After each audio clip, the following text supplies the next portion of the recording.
Hi. Hi. Well, hi. Well, hi. Welcome to Stayfhomekins. This is our pandemical podcast. It's a magical pandemical. It's a magical pandemical jellicle podcast.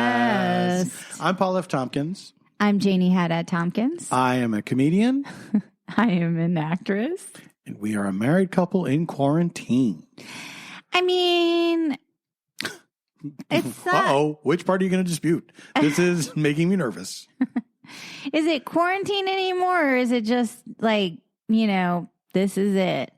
Make no mistake where you are. This is it. Waiting is over. Well, I don't even know what he says. Is there any voices like that now? Like, that was such a distinctive. Michael McDonald was like so. Or that was Kenny Loggins. Wait, I think I hear Michael McDonald in my head. I know. Did he cover it? Are you sure? If he didn't, he's out of his mind. Are you sure? I'm pretty sure it's Kenny Loggins. The waiting is over. That part you can hear Kenny. This is it. Maybe Michael McDonald was singing. I was just going to say, maybe it was. You know who had the weirdest voice? Who? Boz Scaggs. What's his voice? What's his voice? Leader, whoa, so one more time, oh, to get it. Oh my God. He had multiple hits. Yeah, and you know what? They're fun songs, kind too. of like, the sad, sad truth, the dirty low down. Him and Al Stewart. Do you remember Al Stewart? No, what's his voice? Time passages. Oh, yeah. I know you're out there. You're just out of sight. Whoa. That's a good one. That's a good one. That's a good one. The Year of the Cat. Is that the same song? Because it kind of It's not the same song. Do you think it was the inspiration for Cats? Well, you know, Cats was for based Andrew on... Lloyd Webber, Cat? Oh, it was based on it was based on E. Cummings. Mommy, I want to talk to Andrew Lloyd Webber. Andrew Lloyd Webber? Are you Andrew Lloyd? It was not E. Cummings. It was T.S. Eliot. Whatevs. Y'all, That's why all the cats were lowercase. I mean, I totally did get good grades in English, but I didn't memorize all the dudes. Let me tell you something. I did very well in English. It's my favorite class. I remember reading the book Ethan Frome. We may have talked about this before. No, because I don't remember anything about it at all. It's not even a long book. Who wrote that one? It's one of the things I don't remember about it. Okay. Somebody did. Somebody northeastern, like New Englander. Sure, that dead. was like they were always shoving that northeast shit down our throats. Yeah, miserable New England. They nonsense. were always like, "This is the voice this of is it. whatever." Make no mistake where you are. This is it. Did I sound like him? Yeah. Wait, how does it sound again? This is it. All right, let me try. This is it. Honey, you nailed it. Make no mistake where you are. Now you're doing Bob Scaggs, doing Michael McDonald, doing Kenny Loggins. That's what I was going for. Then, that's honey, what I was going for. Unfurl the banner. Mission accomplished.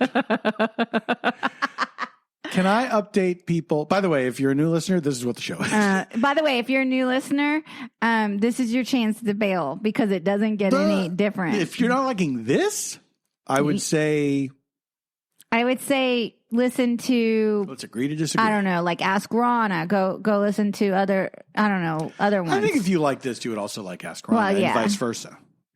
Okay, fine. If you don't like this, go listen to Joe Rogan. The Joe Rogan Experience. Go listen to. He could get Elon Musk high. Yeah. Is that what you like? Yeah, that's what you're into. That's what you're into. So go ahead and dirty little bail on it now.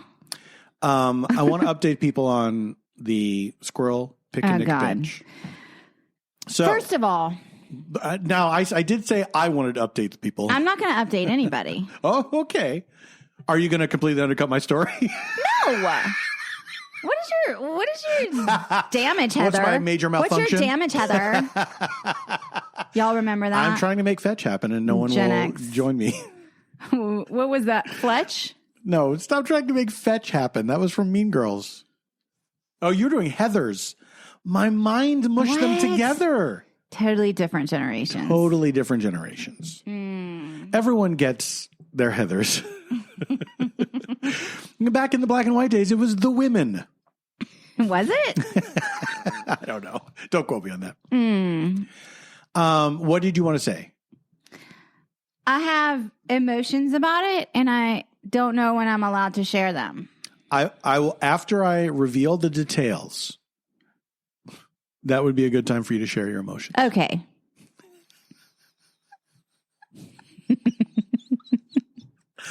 So, to recap, previously on Stay at Home Kids.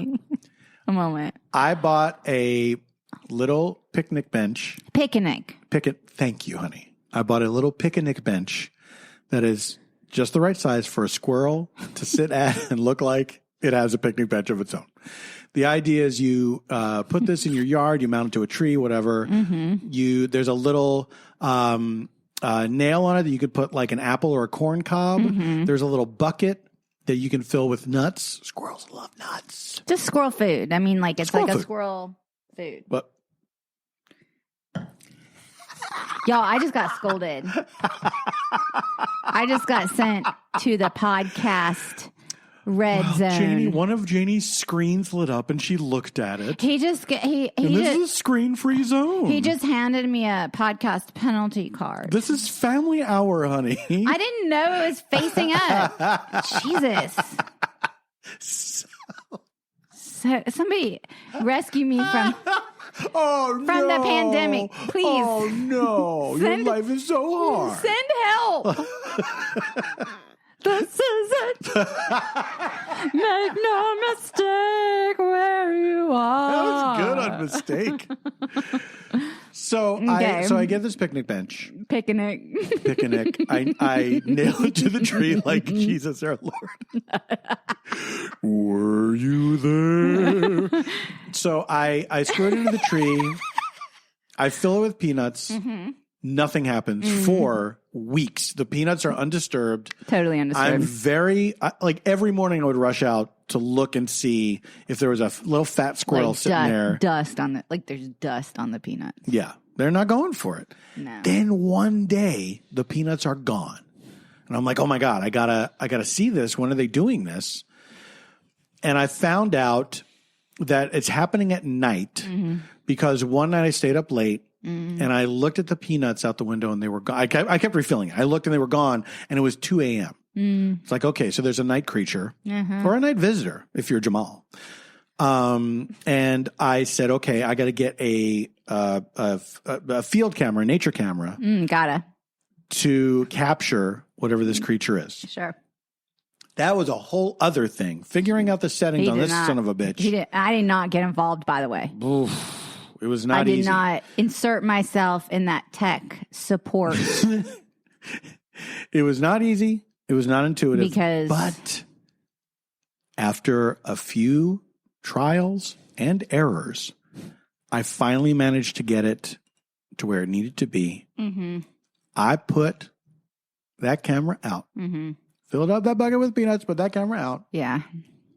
Next morning, I see some birds eating the peanuts. Sure. I'm like, okay, I've seen this. Birds eating the peanut, leftover peanuts in the morning. Public domain. Public domain.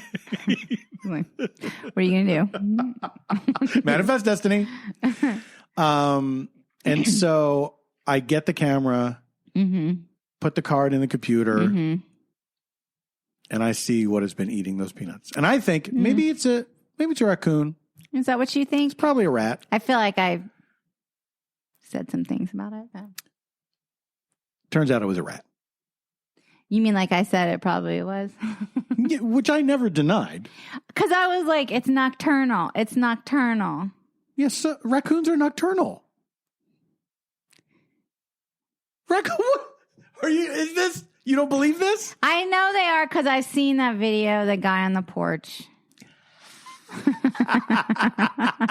The guy feeding 100 raccoons? Yeah. That's terrifying. The video is terrifying. I don't think you're supposed to touch raccoons. I don't think you're supposed to interact with... Isn't there like a disease situation? I think they're probably not the healthiest guys to touch. Yeah. I know that you're not supposed to touch their shit. Yeah, like you have to like call like, you know. That's wild to me. You have to like take a silkwood shower. Yeah. Hey, a raccoon shit in my yard. Will you please send over a truck? Like, and someone in a hazmat. Fucking the end of E.T. happens like in your yard. You're like, okay. So you saw it. But wait. When you saw it. Mm-hmm. You were a little bit like, oh. And I saw like your face. Now, this is where you take over the story. Because I was like, it's a fucking rat, isn't it? I was like, it's a fucking rat. I mean, I was just like, it's a fucking rat. And then he was like, I can't. It maybe. Like, and you were like replaying it like the Sabruder film. I couldn't tell if it was a rat or a possum because it's That's what you said. The video is very blown out, and they are very similar looking, but based on the size of the picnic bench, it's a rat. And you're like, it might be a possum. And then you're like, you know, replaying like Sabruder, like back and to the left, or whatever, you know. And I'm like, I just like, and then like some time went by, and I was like, were you able to figure? And you're like, and you go, it's a rat. And you know, last week when we were recording, and I thought I saw something out the window. It was the rat walking on the fence. Ben, the two of us need look no more. Ben, I've never seen that. Oh, is that a watch along? Is it a drama? What is that thing? Well, there was Ben and there was Willard, and I think they were one was a sequel to the other. And yeah, it's about a boy who forms an emotional attachment to a rat, and then it does his bidding. The classic story. Yeah, I think he commands an army of rats. I'm not sure, but I don't think I've ever seen it. But is there like a lot of Michael Jackson music in it? Because like there's that song, but is there like a soundtrack situation going on? Yeah, that's where "Don't Stop Till You Get Enough" comes from. Same movie. Okay. No, cool. I think he just contributed. Cool. I could be wrong, but I think he just contributed. He's in the movie. Song. Michael Jackson? I thought he was the star of the movie. No. Yeah. No, honey, no. No. No. No, yes. Michael Jackson is not the star of Ben. Alexa. Oh no. Who's the star of Ben? The cast of the 1972 movie Ben includes Joseph Campanella, Arthur O'Connor, Lee Montgomery, Meredith Baxter, and Rosemary Murphy. Did that answer your question? Yeah. Yeah, it did. Thank you. Not one. Okay. No, that's you. Hey, Alexa, go to sleep. Not one mention of also, Michael Jackson's. Sorry to everyone's role. device that we've just awoken by doing that in the podcast. There's no way. But now you know too. No mention of Michael Jackson's star turn in Ben. Do you think he Alan Smithied that movie? I just don't understand. I have like visions of him with a rat. Like I see him with the rat. Really? What? Yeah. Did he do a video? I don't know. We'll have to check on that. What drugs were people taking when they were making movies? What drugs were you taking? Well, that I know. I have it written down somewhere. But my point is, who thought of that movie? Was it based on a? Are you going to tell me now it's based on a poem? I don't know. It was inspired by a poem. What if the song came first? Ethan Frome. It's heavily influenced by Ethan Frome. What if the song came first and somebody misinterpreted it and they were like, this is a song about friendship, but I think it should be about a boy and a rat. Is it metaphorical? The movie? Yeah. I don't know. Is it about World War II? I don't think so. Why? That's very specific. Why do you say that? Because there was like propaganda. 1972? In World War II. What is that? What? It's like a Nazi code. It's like a dog whistle. It's a rat whistle.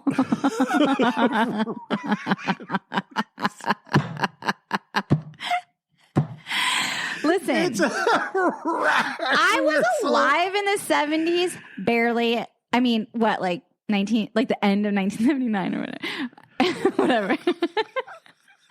I don't know what people were thinking then. They were obsessed with World War II. You feel like in the 1970s, people were obsessed with World War II. No, they were obsessed with the 1950s. They were obsessed with post-war. Yes. Yeah, it's always 20 years. What's always 20 years? Well, the decade, the nostalgia stuff in What? fashion or whatever. Yeah, it's always like For 20 real? years. Yeah. Come on. Yeah, absolutely. So we're at the 2000 mark. That's why we Gross, watched but yes. 7. That's why we watched 7. That was not like some like wellspring of creativity. Like the 2000 was not.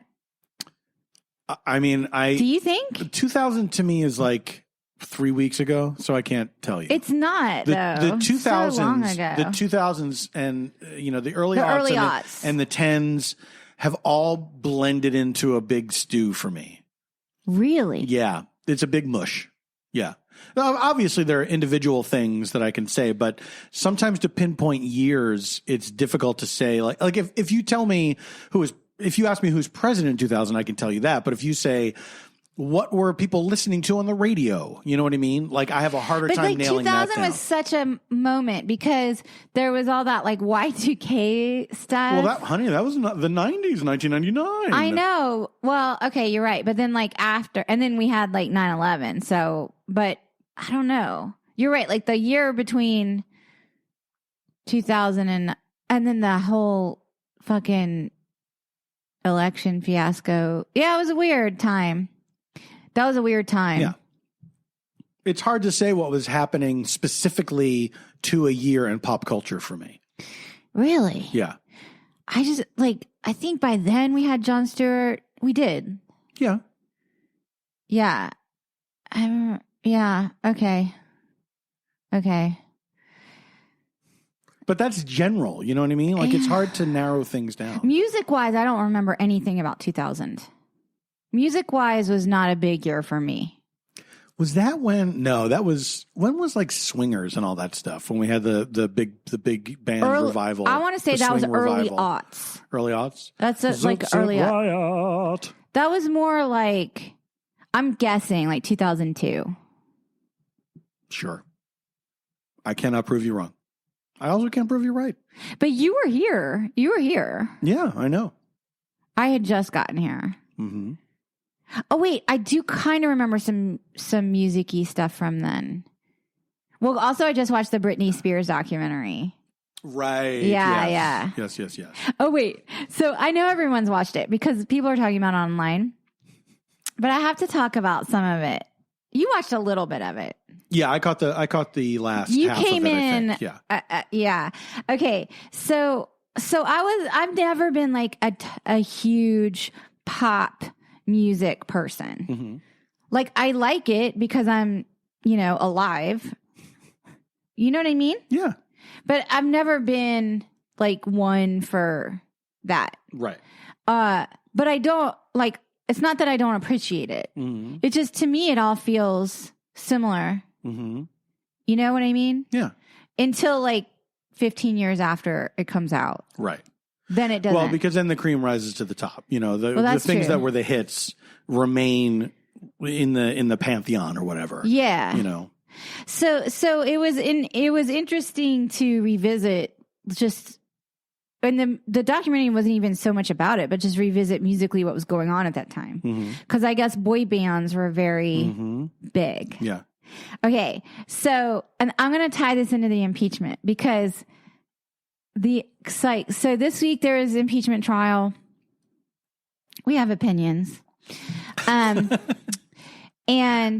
like the whole argument for the article of impeachment would the violence have occurred had it not been for Donald Trump? Right. Right? Right. That's the question. And one side says no. And the other side says yes. Right? Everyone knows the answer is yes. that it would have occurred. That it would have occurred that it only occurred because of him. Correct. Yes. Yes. Yeah. Like everyone knows that, except for like 30% of people. Except for people that are pretending relatives. Yeah. That's not true. Okay. So my whole takeaway from the Britney story was, would her situation with this conservatorship, which is insidious and terrible, in my opinion, for her, have occurred had it not been for Justin Timberlake. See, this is like a crucial part of this doc that I missed. Because there's been so much talk about him and his culpability in like messing up her life. The name of the documentary is The Framing of Britney Spears. He was sort of like... Is that the name of the documentary? Framing Britney Spears. Framing. I didn't know that was the name of it. Yeah. It's funny. Everyone's just calling it the Britney doc. Yeah. So my takeaway was, no. Justin Timberlake had to have acted the way that he did in this crucial moment of her sort of formative persona in media. Yeah. Or whatever. Yeah. And that's what set the whole, in my opinion. Yeah. That was sort of my takeaway. Wait, so say it again. I'm impeaching Justin Timberlake. You're saying had it not been for Justin Timberlake, things would not be as bad for her. That was my sort of like, I don't think the documentary was even drawing that straight line, but like the whole thing really, the inciting incident, if we're talking about literature and we're in English class again, we're studying Ethan Frome. The inciting incident was their breakup. And how she was vilified for, like, I guess, dumping him. It was his ego. He had an egocentric reaction to this public breakup. Right. And he threw her to the wolves. Didn't he apologize or something? Yesterday. Yeah. Today or something. Was it any good? No. The reason it's not good is because, again, would his apology have happened had it not been for this exposing documentary? Right? Right. No. The answer is 100% no. Yeah. No. Yeah. So I guess like,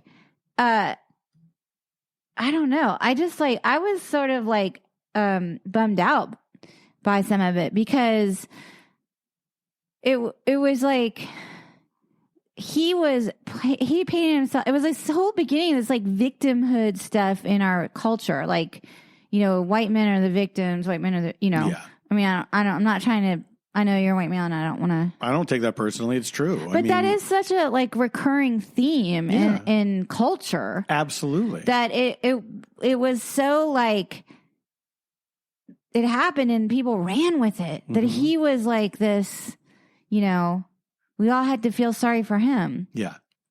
And then I guess he exploited it. Like I think he like wrote some album or made some video with like a fake Britney stand-in. Oh, that sounds kind of familiar. It was so tasteless. Yeah. It was so vulgar. It was like, I don't know. There was something about it that was like, oh wow, this is the beginning of this like, you know, fame. Well, that's not the beginning of it. Nothing's the beginning of anything.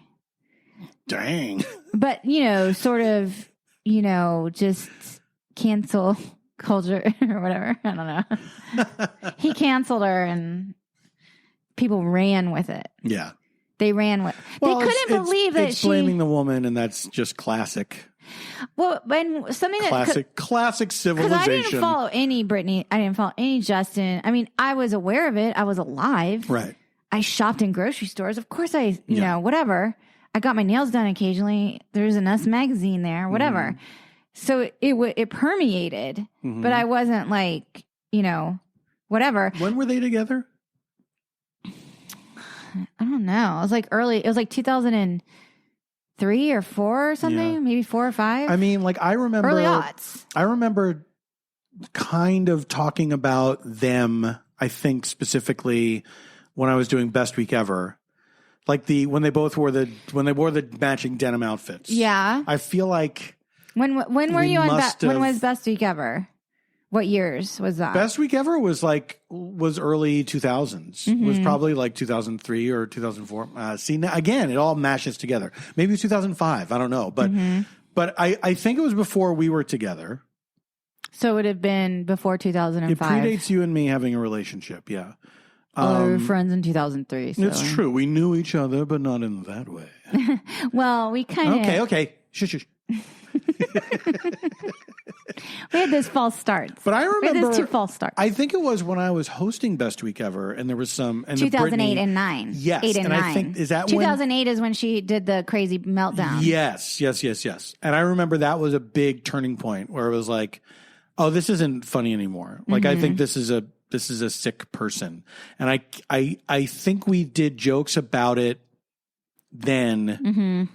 And then immediately afterwards, it was like, we shouldn't have done that. That was gross. And then we kind of avoided it after that because it was really a drag. It was clearly like, this is a sick person. It's only fun when people are sort of like in on the joke of their situation. Well, yeah, and it's because and it's like that Craig Ferguson clip that was going around. It's like you're supposed to pick on the people who are powerful and not. And that was like when you're realizing like, oh, she's being exploited by people, and we should have been talking about that more. Like she was literally a kid when she started. She was, but I kind of have a little issue with like she was being exploited by her handlers. I think she was being exploited by Justin Timberlake. She was being exploited for his own. But she was being exploited before him by her family. I don't know about that. Here's what I mean. I didn't take that away from without saying exploited. I will say this: I don't think people were looking out for her very well at all. I agree with that, but I also think, and I'm not like I'm playing devil's advocate because like they did interview like this chaperone she had from her hometown, and they showed clips of her mom and stuff. I don't think they were equipped with skills to do that just based on like whatever. But they did interview like her early producer and her early manager person, and they seemed lovely. And maybe I'm wrong. Maybe I don't know, you know, but there were women in her life before the men came in and started messing around that seemed like, no, she was fine. The whole problem I have now with the conservatorship, because I got in a big discussion with some friends about this that are into pop culture. Because they're like, I finally watched the doc and I have opinions. And I'm like, okay, tell me, because I need to know people's take on this because I'm not so up to date, you know? Right. And they're like, I think she benefits if from a conservatorship if her horrible father isn't a part of it. And my whole thing is like, because she's never asked to be let out of it. That's their point. They're like, she's never asked to be left out of it. I'm like, yeah, but the documentary clearly said like, there's no getting out of it. Like that this is like, you know, so you may as well try to like form it, mold it, you know, or whatever to be not so heinous. But I'm like, well, how come Kanye is like allowed to spend all his money on holograms and go, you know, to the White House and no one says anything about his erratic, you know, he's public about his diagnosis. Yeah. He's like a bipolar situation. You know, why is it that like a man is allowed to maybe run his business into the ground? You know what I'm saying? Exactly, because he was always in charge of it in the first place. And Britney was never really in charge of it. She was until her dad took advantage. You're right. He exploited her in 2008 Right? after she had the meltdown. They because were always there. Her family was always there. And they were always a part of it. You know what I mean? Right. And this is not to... we're like weighing in on things that we don't know about, but on the other hand, it's been made very why should public. we be any different from anyone else? True. We're allowed. Mm-hmm. All right. Let's take a quick break. But I do want to say one thing that struck me about Britney in general. Yeah. That she, the people talking about her mm-hmm. that knew her closely, mm-hmm. that and the clips that they showed of her and the way she responded to some of these disgusting things that people were doing to her in public. Mm-hmm. She has such a sweetness, like mm-hmm. just a sweet personality that I think that was probably part of it too, is that she had sort of like a guilelessness. Mm-hmm. Is that a word? Sure. Am I drunk yet? No. Anyway, that sort of bothered me that she was this sort of like sweet Southern girl, and fame, like people just want to tear you down. I mean, they're just like looking for. It's hard, man, and it's like to be that young and then all of a sudden be a superstar. It's a head trip. It's got to be a head trip for anyone, no matter how old. But when you're still like forming as a person, yeah. To be thrust into a global spotlight like that, and everyone wants a piece of you, and now you are responsible for a lot of people. You know what I mean? Like it's too much. She was paying a lot of people's paychecks. Yeah, she was supporting a lot of people. Is. Yeah, she still is. How old is she? She's like in her 30s. Wow. She has like what? Like she has like tween children that she shares with Kevin Federline. Oh God! And then there's that he barely lets her. Yeah. I mean, I think he let And then there's like messy shit that just came out in the news, like the dad, Jamie Spears, who sounds like he shouldn't be a part of any of this stuff. Mm-hmm. I guess Kevin Federline filed a restraining order on the teenager's behalf. Jesus Christ. Like he doesn't want him around the kid because I don't think he's a trustworthy person, Mm-hmm. I mean, they talked about him in the documentary, like he was never there.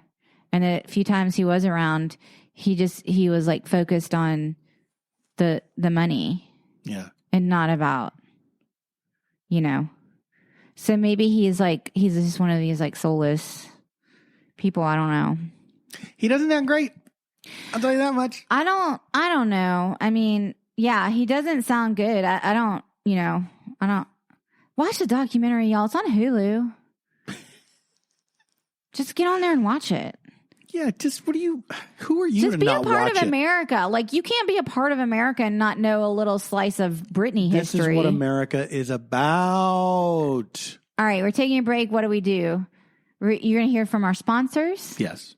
And then we'll be back. Are we going to talk impeachment? Sure. Okay. Thank you to Green Chef for sponsoring this episode. What is Green Chef? Well, I'll tell you. It is the first USDA certified organic meal kit company. Enjoy clean ingredients you can trust, seasonally sourced for peak freshness. I hate valley freshness. I love peak freshness. Green Chef is the most sustainable meal kit, offsetting 100% of its direct carbon emissions. 100%! And plastic packaging in every box so you can feel great about what you're eating and how it got to your table. We have gotten Green Chef so many times. It has been, first of all, during quarantine, such a gift to be able to do that. And we have loved every single thing we've tried. Honest to God, we have made so many Green Chef meals and there's not one that we said, all of them were delicious. All of them. 100%. I'm not lying to you. I'm your friend and I'm telling you the truth. We've gotten Green Chef before and we will get it again. So if you want to be like us, not a liar who enjoys good food, go to greenchef.com/90homekins. That is greenchef.com/90homekins and use code 90homekins to get $90 off, including free shipping. Once again, that is greenchef.com/90homekins. Use code 90homekins to get $90 off, including free shipping. Green Chef, the #1 meal kit for eating well. I'm speaking specifically to anyone out there who is planning a wedding. Okay, I planned a wedding. It's super fun, but if you're not sure how to make your wedding happen, you need to join 1 million couples who have planned their weddings with Zola. Zola makes wedding planning easier and less stressful by creating everything couples need all in one place. Wedding vendors, save the dates, invitations, free websites, registry, and more. They will find wedding vendors in your area. You get a clutter-free experience with no ads. You can explore save the dates and invitations, hundreds of beautiful, affordable designs. All purchases include free shipping, free matching envelopes, and free guest addressing. That's kind of huge. You can create a free wedding website. This is the best place for your guests to go to get up-to-date information about your event. You can build your registry. Zola has the most fun and easy registry. So go to zola.com/stayfhomekins today and use promo code SAVE50. That's SAVE50. Zola.com/stayfhomekins and use the promo code SAVE50. That's SAVE50. 50% off your save the dates. Yes. We're back. I was just telling Paul how aging is the ultimate narcissistic insult. I'm reading a book about narcissism. It's really true, though. And then I was like, it reminded me of someone. And then Paul was like, me? Because I had sent, you know how you get like your algorithm, like memories and like your little internet stuff is like 8 years ago on this day, here's photos of exactly what you were doing. Mm-hmm. And some photos came up of exactly what we're doing. So the algorithm works. And I was like hugging these friends of ours and I sent them to our friends and Paul was like, look how young I am. And our friends were texting like, I was young once and all this stuff. And I'm like, Jesus, y'all. But here's the thing. It's not just about being young. I look so good in that picture that it's a hate crime to send it to me. First of all, that was taken with, I don't understand how grainy, that picture's so grainy. It's really looks grainy. It looks like a Deadwood prop or something. It's like the cameras were not able to capture things in low light. We were in low light. We were at a candlelit dinner. Yeah. Anyway, I just am like, I also feel pain with aging, but I am like,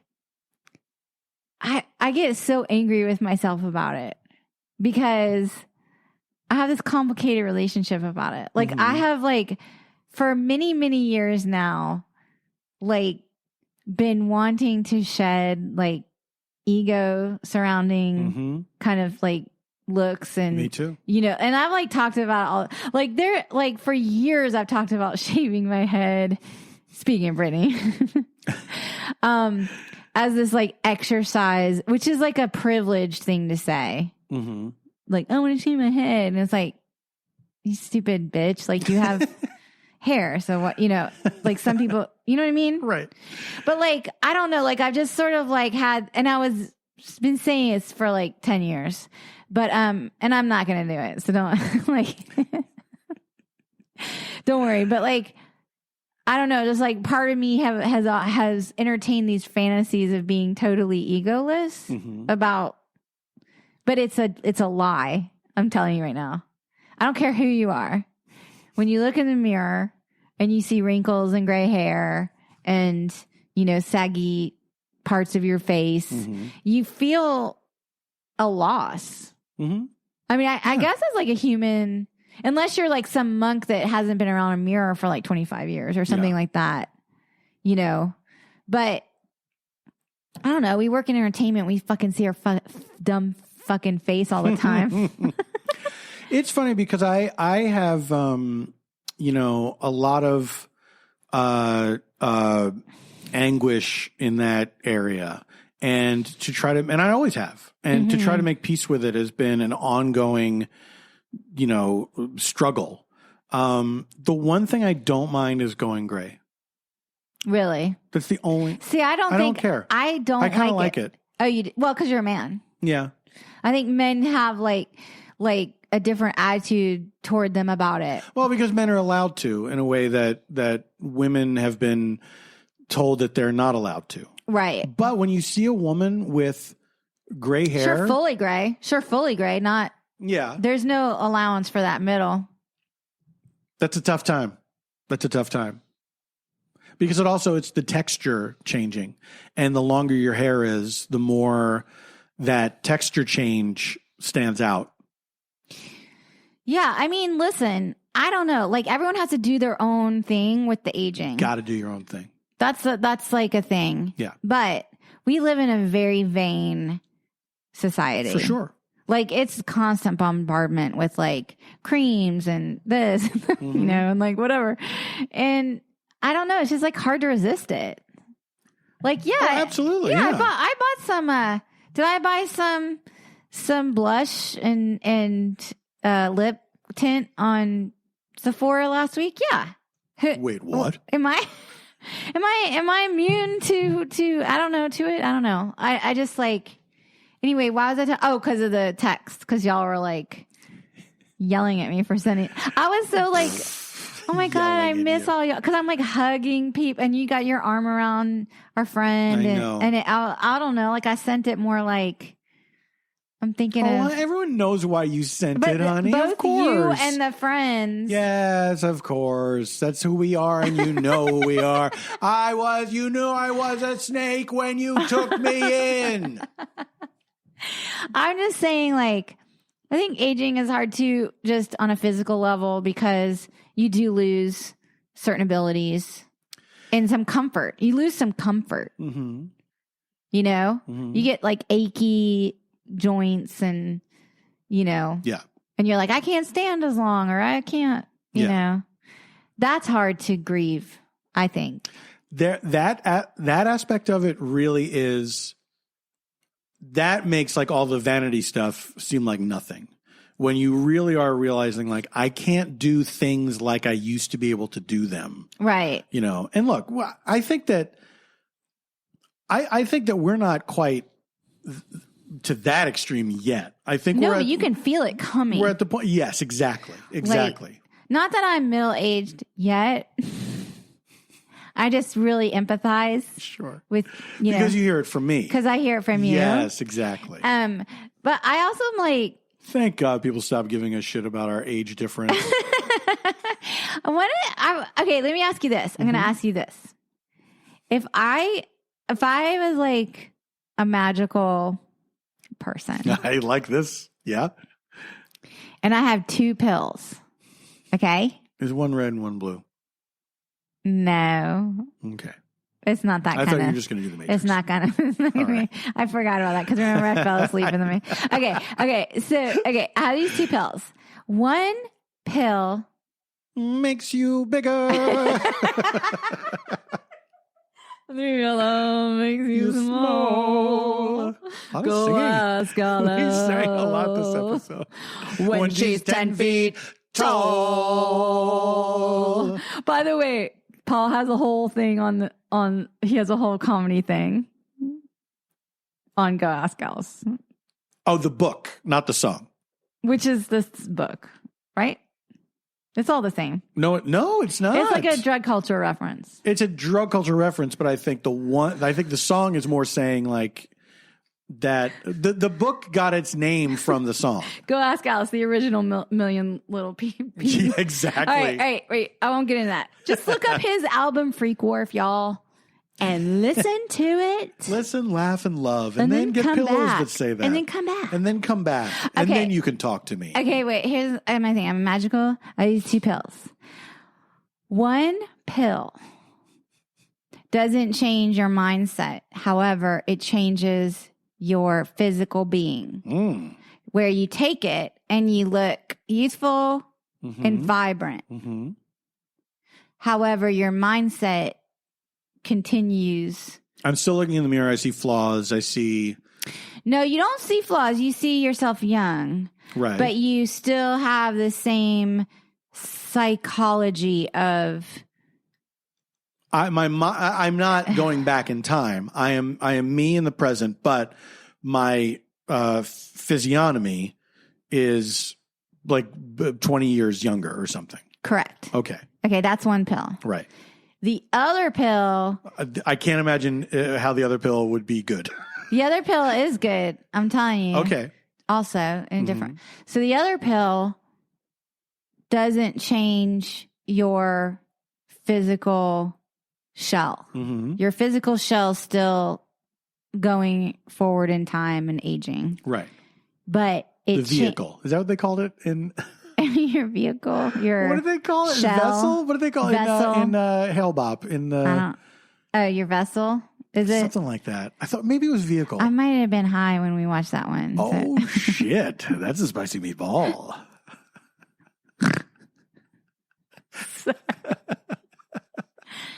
All right. So the second pill does not change your body. No, your vessel is still aging. Uh-huh.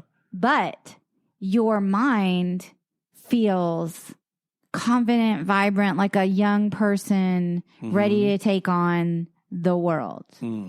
So one changes your mindset, but not your physical vessel. The other changes your physical vessel, but not your mindset. This is actually a tough... I think it's an obvious answer, but whatever. I don't think so. For me, it's a tough choice because I would like to be carefree and not worry about that stuff. But at the same time, I don't want to, the idea of not giving up the lessons that I've learned and the life experiences that I've had, for those disappointments and worries and all that stuff. Mm-hmm. Even though they have caused me pain, I've caused myself pain with my own self-doubt and stuff like that. Yeah. I feel like I would be hesitant to give that up. Man, I don't know. I'm all about the fun brain. I want the fun brain. I don't care. Yeah. I want the fun brain. I don't care about the fun bod because the brain is more powerful. Yeah. That's what I think. I mean, yeah, I can't disagree that it's crushing sometimes to live under, self-loathing, self-doubt. Sure. All that stuff. And if that was, but then I can't. But like your young here's mind, why it's hard for me. Because in your 20s, I was the same. I can't imagine a time. I mean, I kind of was too a little bit. But on the other hand, I wasn't because I still didn't know what pain there was. Mm-hmm. I didn't understand the depth of human suffering. Yeah. That like 20 years ago that I know now. Yeah. And that feels freeing somehow. Mm-hmm. Even though at the time you don't think it, I guess. At the time you don't think that. At the time I just, I would create drama in a vacuum, I would create pain for myself. Right. Because I did not have better tools, and that's a hard. Okay, now you're like making me want the fun bod with the 34-year-old brain. I misspoke. Wait, did you make yourself 24 now? 34. Okay, I was going to say, you got to keep track of this. What am I, 37? I can't remember. Guys, age is just a number. It's just a number. And it only goes so high. I don't know. I there's a lot I like about aging. Now that we're talking about. There is absolutely so much great stuff that comes with it. Yeah. That's why it's annoying when you are having thoughts that you had when you were younger about yourself, that it's like, why am I still thinking about this dumb shit? You know what I mean? Like, I expected to not be thinking about this anymore. And I'm still, and sometimes, honestly, sometimes that's enough to snap me out of it. I think that's where therapy should come in. For sure. You should find a therapist. I would like to get back into it. Yeah. Anyway, I don't know. I thought I had a thing in my. All right, impeachment. A loose thread. Speaking of loose threads, let's get back into impeachment. I felt like this week was hard because I watched impeachment. Mm-hmm. And I wasn't not gonna. I'm sorry. You were never not going to watch I was never not going to watch it. That was always going to happen. That was always on the table. Yes. Like, once they were like... Well, you're an impeachment freak. You love impeachment. I am an impeachment freak. I listened to impeachment number 1. Both By Lou Bega. Something about... What is that? Something about impeachment. Here's something I noticed. And this... I don't want to sound politically biased. Good luck with this one. But the Democrats put on a good, like, they always have a clearer, more concise case. I would say that they built a really good case. 1 and 2. Absolutely, yeah. They built a really good case, especially with this second one. Well, the second one had a lot of emotion. It did, but and it needed to. And I think that they did a great job of saying, here's what we're saying. Here's why we're all here. Here is the proof to back it up. Like, not going to matter. How can you not look at this? They're going to quit the motherfucker tomorrow. It was never going to matter. They were never going to get enough. I think there's always that moment where it's like, also political calculations change. If we're just talking about being a pure creature of power, they do change. Yeah, but something like this, it's a safe bet for them. Also, I think some of them are afraid for their lives. Well, I think that's a stupid excuse to vote for acquittal. Like, don't be a coward. It's cowardly. I wouldn't say it's stupid, but it's cowardly. I think, like, you put yourself in the public spotlight like that, people are going to come after you no matter what. You know what I'm saying? Yeah, they are. But if you're talking about people that have been fed a steady diet of just flat out lies, that they were eager to believe, and then for you, and you've been complicit in it, and then you go back and do a 180 with people that have already shown the lengths to which they will go. I guess. I definitely get being afraid of that. Look, I'm not saying you shouldn't be afraid of it. I'm saying you should, but I'm also saying, like, you have to think bigger than that. That's just how... Well, that's supposed to be your job, of course. But if you were thinking bigger than that, you wouldn't be endorsing these lies in the first place. Or letting them slide. Which is what, at best, that's what they did. Right. You know? Well, all I know is this. I started watching it this week, and I was really curious who the ex-president was going to hire for his lawyers. Yeah. Because he had this team of lawyers, and they quit because they didn't want to, do what he said or something. And then he got like a last-minute team of lawyers, and I was like, well, how's this going to play out? Because a lot of times when I know a little bit about lawyers. Just I have cousins and stuff. Okay, but like that's all you need to know. She's got cousins, and I just I dabble. Like, I listen to stuff and I read. I've read a lot of John Grisham or whatever. Okay, so I'm just saying, like. What a great thing to listen. I just like that's one of your bona fides. I just like know a little look, bit. I've read a fair amount of John Grisham. I just know a little bit. I was saying, like, the way, like, people who are, and I have a friend, oh my God, I have the smart friends that are lawyers.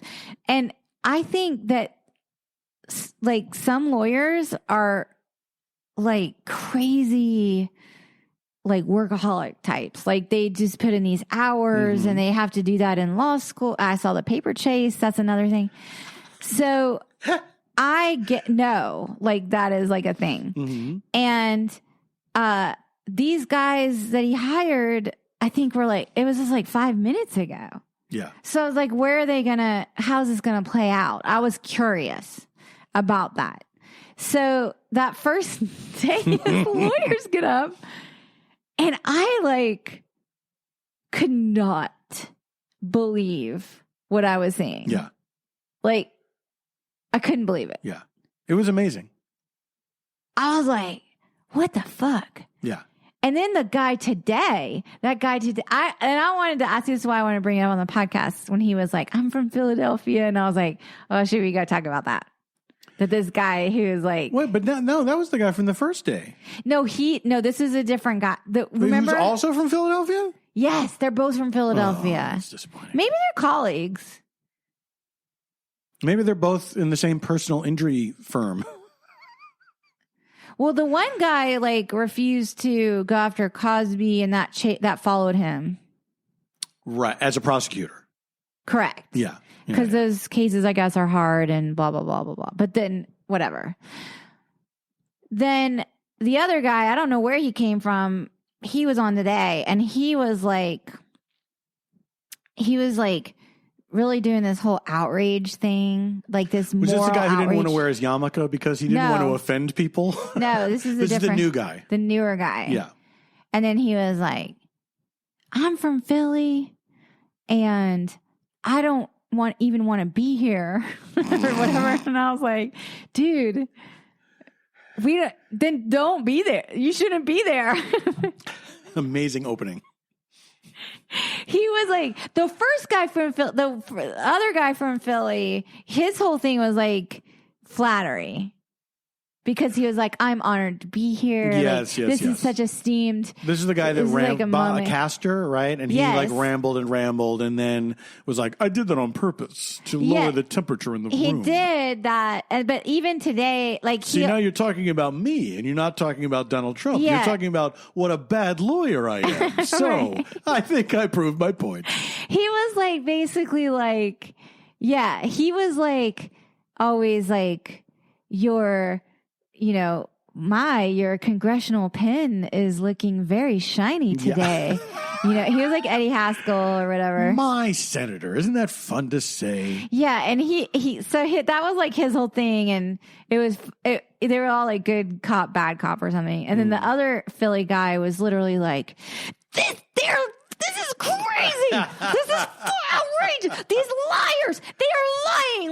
Like he was literally like losing his mind and was like being like, this is so wrong. This is just wrong. And I was like, dude, come up with an argument. Yeah. Come up with an argument. Yeah. And then they showed that montage today of the a politician saying we need to fight or whatever, and I was like, "Come on, y'all!" Yeah. I mean, the point where they literally like, made it. Fight, yeah, exactly. Fight, or whatever. And then they showed like BLM protests and tried to tie it to that rhetoric. Mm-hmm. And it's like, no, those are all of it's protected. Two different things. All of it's protected. You know what's protected? Even Donald Trump saying fight like hell in a way because But that's not their point. That wasn't the point. Their point was and it also doesn't make sense where it's like what you're sort of implying is that yes, Donald Trump did incite those people to fight. Just like you guys incited Black Lives Matter to protest and go out and burn shit. Right. And it's like before you even get into the nuances of who was actually destroying property and who wasn't, and how that factors into the larger scale of the protest and what that's about. What you are saying is, at best, you guys did it too. Right, their whole thing which is not like, a great defense. Whataboutism. Yeah, but it is for his supporters. Well, because they're already on. Yeah, but it's like, but they're not. But the supporters are not the ones who decide this matter. It's the obviously they're obviously. Here's the thing. Obviously, this is televised, and so they're putting on a show for the American people. And for Trump's defense team, they have to put on a huge show in order to satisfy those people. Right. But they are kind of who decide because they elect those senators in those red states that can't. Yeah, but they're going to do that anyway. I mean, what? Yeah, I don't know. The whole thing is so weird because like First of all, as you know, I love the First Amendment. You love it. But like, I'm a fan of like, I was listening to my Dan Abrams show, and they had Floyd Abrams on, his dad, who is a great First Amendment defender. And he was saying that this case is not even a First Amendment case. Yeah. Because in a way, they're kind of, and I'm messing up his words. This is not his words. This is like how I walked away from his argument, is that they're kind of like saying they're defending him and his speech as if he were like, you know, Jane Doe on the street, like any American citizen. Like basically, if any American citizen came around and said, I don't believe in the Constitution, I'm going to burn this flag, and they burn this flag and step on the Constitution, that's totally protected under First Amendment protections. Yeah. Now, if you are then an elected official who swears an oath to defend and uphold the Constitution, that is a different dynamic. Like suddenly you're a different person. You're not being tried as like, you know, Joe Smith on the street who is like exercising their right to say whatever the heck they want to say. Yeah. You know what I'm saying? Then you take this larger context. So you've got the larger context of this, of the office and the bully pulpit or whatever. Then you've got this pattern that goes all the way back to 2017 when he starts talking about Charlottesville or whatever, which they were very good at drawing the line. Yeah, absolutely. You know, and any First Amendment case, which this wasn't. Also, this wasn't even a criminal trial. This was an impeachment, which is different. Yeah.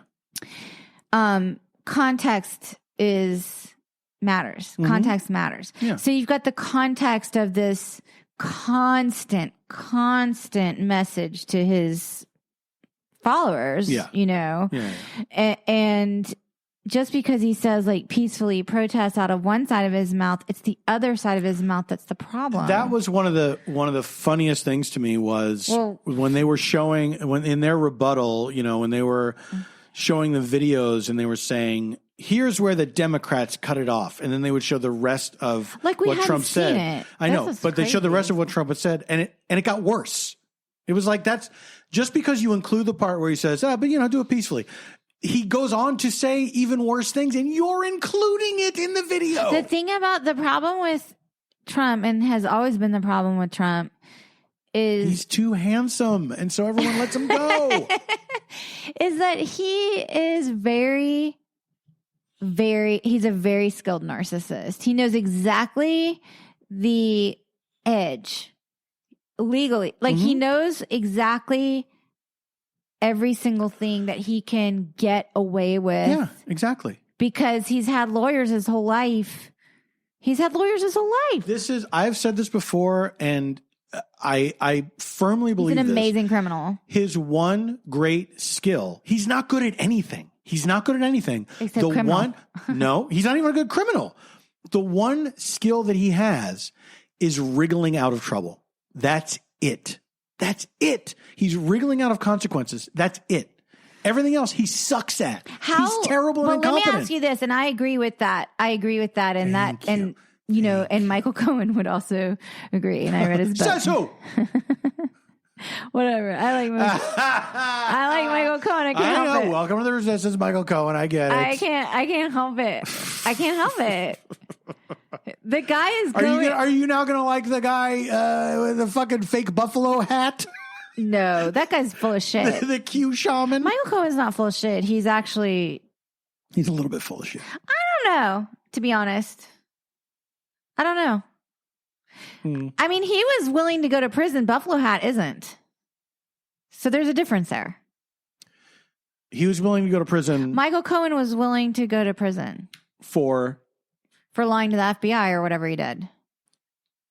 Oh, the campaign was he willing to go to prison? Yeah. Or he ended up going to prison because he didn't have a choice? Well, he ended up saying, like, he's also a lawyer, so he accepted. Okay. Whatever. Let's not relitigate Michael Cohen. Listen, Agree to disagree. You cannot like Michael Cohen. I don't care. Thank you. I personally... This is what makes a marriage. I like Michael Cohen because I think he's a flawed individual, but he's real. Does that make sense? I get what you're saying. I don't completely buy that, but I get what you're saying. But I've done more research on him than That's absolutely true. Than you have. You have spent more time with Michael Cohen. Maybe you have Stockholm syndrome. Then what? Maybe you have Stockholm syndrome. I don't. I literally don't. Honey, I know you don't. I'm kidding. I just think it's just an interesting human story. Fair enough. I think I relate to Michael Cohen, and I think it has to do with I have been embroiled with damaging narcissists. Sure. And I've been down the road of that seduction and also kind of like having to come to grips with my own role in that. Absolutely. Having to come to grips with my own weakness, yeah, you know? For sure. I mean, his was way like times 1,000 compared to, I mean, I didn't commit crimes. No. Like, I just believed I was like, helping someone or whatever. Yeah. Talk about. Anyway, my point is, what was my point? Because we were talking about how he gets out of things and that's the only thing he's good at. So he has his bases. I know what I was going to ask you. I know, thinly covered, so he can wriggle out. He does. But I want to ask you this because I think this is an important question. Sure. Is there a moment where his luck just fucking runs out? That's the big question, and I don't know. And I don't, honestly. Because this is only the fucking beginning. I know. This is only the fucking beginning. I honestly don't think so. I think the equivalent of his luck running out is that people get less interested and they don't listen to him as much. And I think that's it. I don't think he's ever. But he's being sought after by certain departments of justice in New York and the federal. And did you see Georgia's opening this case against that phone call? I know, but they can never make anything stick. And his thing with the phone call, he's already got like a defense that is weakened. Because he was looking for. They even mentioned that in impeachment. Now I'm actually realizing that they did that on purpose. Yeah. Because he'll say, well, that's not what I meant. And then you can't prove that's not. Looking for a vote. Can you find, or no, we're just going to find 11,870 votes. But you can't find. It's extremely difficult to prove. Even though we all know what he meant, it's very difficult to prove that if somebody says that's not what I meant. If they come up with another explanation for what that phrasing means. He's like amazing at lying to himself to where he believes. Well, he's like amazing. This is exactly it. Is that it starts out as a lie like the first 3 times, and then by the 4th time he believes it. So he, in his mind, he's so delusional. He has absolutely convinced himself that this election was stolen. He thinks he's an angel baby saint lover. He thinks he's an angel baby saint lover. He thinks straight from heaven. Straight from Jesus's tears. Let me tell you something, Donald Trump. He thinks Jesus cried tears and he came down. Donald Trump, you think Jesus wrapped you up in a bow and gave you as a gift to the world, but that is not true. That is not true. That is you were not sent true. Here from the fallen angel Gabriel that was Lucifer Satan. No. The fallen angel Gabriel is Satan. Gabriel was not the... Can I talk to you in the kitchen? Gabriel what are you talking about? Gabriel was not the fallen angel. Who is the fallen angel? Lucifer, the light bringer, morning star. Who's Gabriel? Gabriel's still up there blowing the trumpet. He's the guy that pulls the whole curtain down on everything. Fuck, y'all. When you hear that trumpet blow, that is it. That is it. We gotta wrap it up on that. Mistake where you are. We have to wrap it up on that. Do you have recommendations? The waiting is over. If y'all are watching Losing Alice, I know I said it last time. I did watch the Hotel Cecil docuseries on Netflix. I have lots of opinions on it. Mm-hmm. First of all, web sleuths feel a little QAnon to me. Yeah. The Hotel Cecil docuseries is the opposite of Don't Fuck with Cats. I will never forget that lady at the end of Don't Fuck with Cats. who tried to make it out like it was my fault. I know, but she was like our hero for most of the docuseries. She tricked us. But you know what? I blame the producers. I blame the fucking producers. They told her. I blame them all. Also, in editing, why wouldn't you edit that shit out? It was embarrassing. Like, if I were like on the final viewing, I'd have been like, I think we have to end it. What else have we watched? We watched something recently that we both liked that I wanted to recommend. Was it a movie? We watched that thing where they were stuck in Antarctica. Did y'all like that? Did y'all like that? Y'all. Them girls going to get in some trouble with Antarctica Rock Station tonight. By the way, there was a lot of suspension of disbelief in that one. Because, first of all, you didn't see anybody's breath. Yes, JD had a lot of issues with what then I was like, come on. Could not do on the ice in Antarctica. There was a lot they did. And I was like, you got to just, like, they don't have their faces covered. You got to let it go.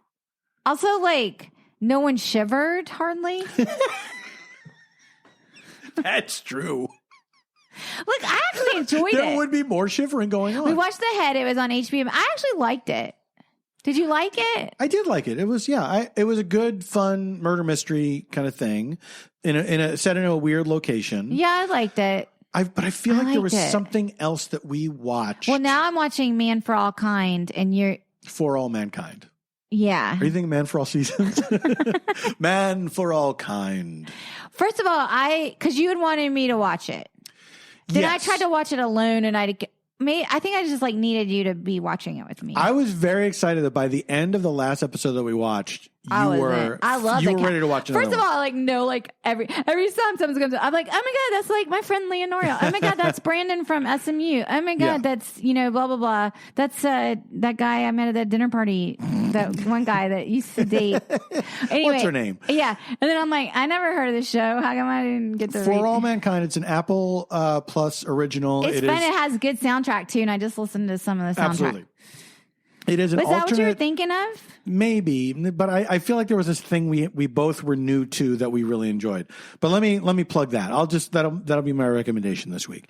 For All Mankind, Apple Plus TV show. It is an alternate history of. Yeah. I may even plug this back in the beginning of the fucking pandemic. I don't know. I think you did because you love Michael Dorman because you like The Patriot. Yeah, he's great in it. But it's an alternate history of the space program that starts with the idea that the Russians beat the United States to the moon and how that affects everything after that. And it's really well done.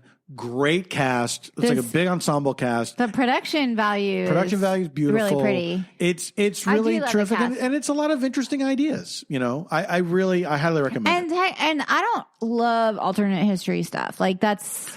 A lot of times it can be really cheesy. This, I think, is done really, really well. It's more this one's a little more subtle. Absolutely. Maybe. I think it's like... Because here's what they do is rather than, just say, what would it be like if Hitler won the war? Which is, that's all well and good and that's been done.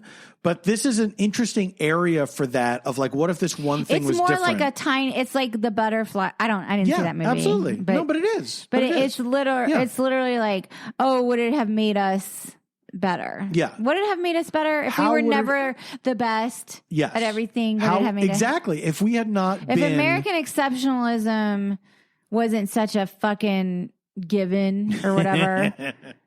You know what I mean? Yeah. There is a little bit to that also can apply to like personal things. For sure.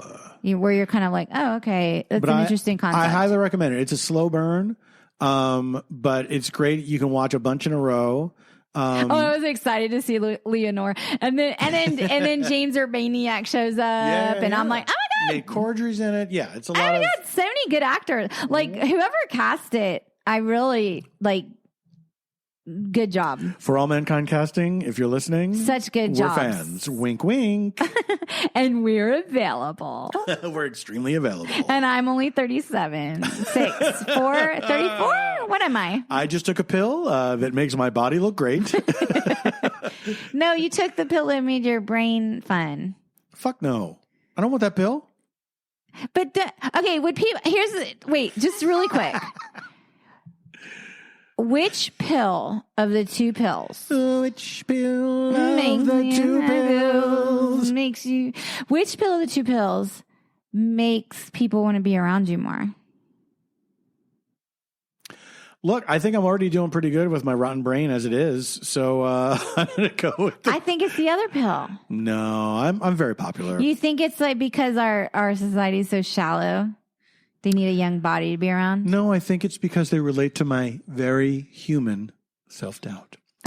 Well, we got to wrap it up. Thanks for listening. We are stayfhomekins on Twitter and Instagram. Y'all, those vaccines are coming. Biden bought a fucking bunch of them at the Costco. Stay at home. He bought them in bulk. He waited in line. He took the big car. stayfhomekins@gmail.com if you want to write us an email. We have so many emails this past week, by the way. Thanks, everyone. Thank you. And Kinship Goods, if you want to buy some merch, kinshipgoods.com. We thank you for listening. I'm wearing mine tonight. You can see it on our Instagram, which is @stayfhomekins. And we also have our Twitter @stayfhomekins. Right, I mentioned those. Thank you. You did not. You only mentioned the Gmail. When you listen back to this, you are going to give me such a big apology. You're not getting either pill. You're stuck. No, give me the pill. You're stuck with what you got. I want the pill. Taking both pills. Thank you for listening. Both. We love you, and we'll be back. We love you. Wear 2 masks. Clean hands. Full mask. What was the final one? Can't lose. Can't lose. We'll be back next week. And until then, stay safe, stay sane, and stay home.